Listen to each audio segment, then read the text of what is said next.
Hello.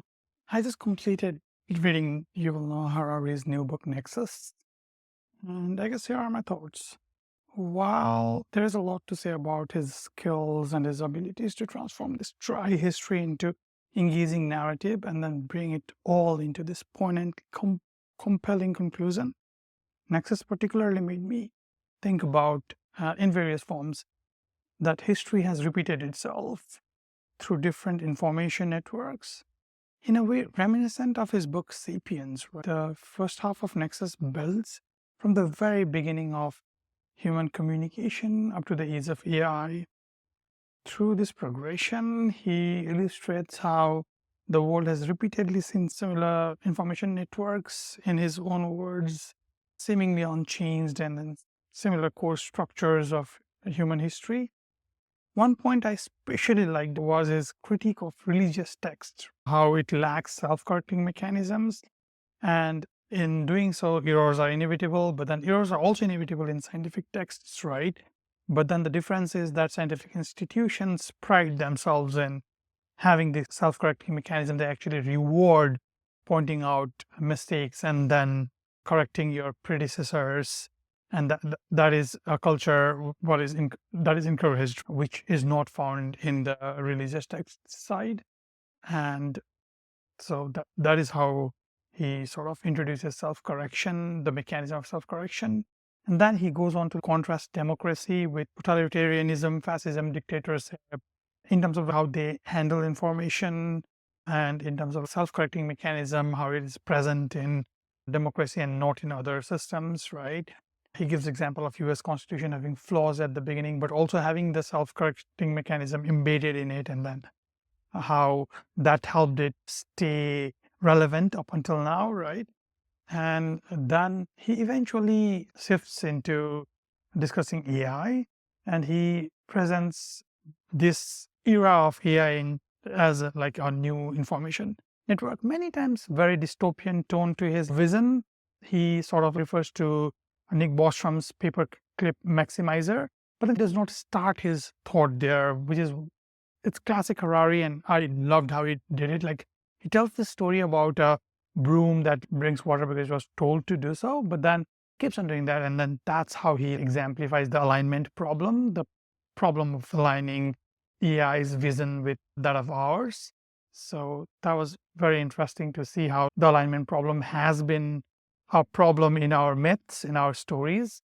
And he sometimes is cautiously optimistic. He talks about how immensely good things AI can do, but then he also goes back to saying, hey, we only need one pocket of human beings having malicious intent and doing bad things about AI.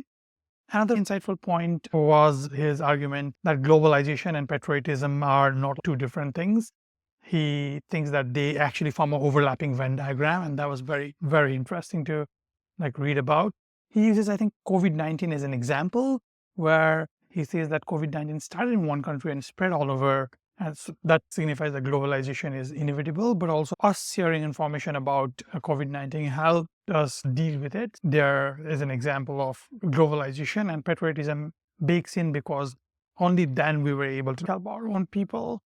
He talks about how we have been changing from agricultural era to industrial era to digital era and now AI, and how we have been able to adapt, but then also alludes to the fact that we had a lot of time while changing eras, but then now we might not have the luxury of time because things are going to change really rapidly, and then says adaptability is probably the biggest skill set that we can have and we can teach our children.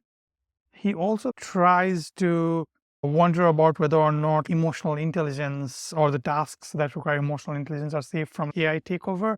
And then he says they are not, because emotional intelligence at its core is pattern recognition, and AI is way better than us at pattern recognition. So also we have our own emotion, and that sort of made me think about how when dealing with my patients, I try to tone down my emotion and try to attend to theirs, but then that's not always possible. Me being human, my emotion would jump in somewhere there, even though I try very hard. But then AI would not have to even try to do that. They can just respond and not react to anyone's emotion.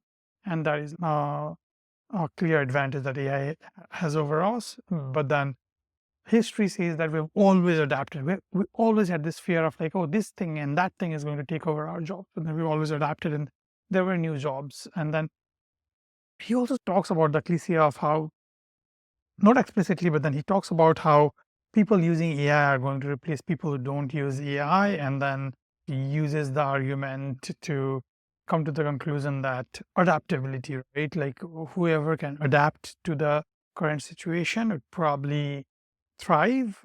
And I mean, although artificial general intelligence is not here, at least that is what I believe, but he summons uh, all the intellectual societies and communities to start thinking about what is to come, what is inevitable, and how do we deal with it.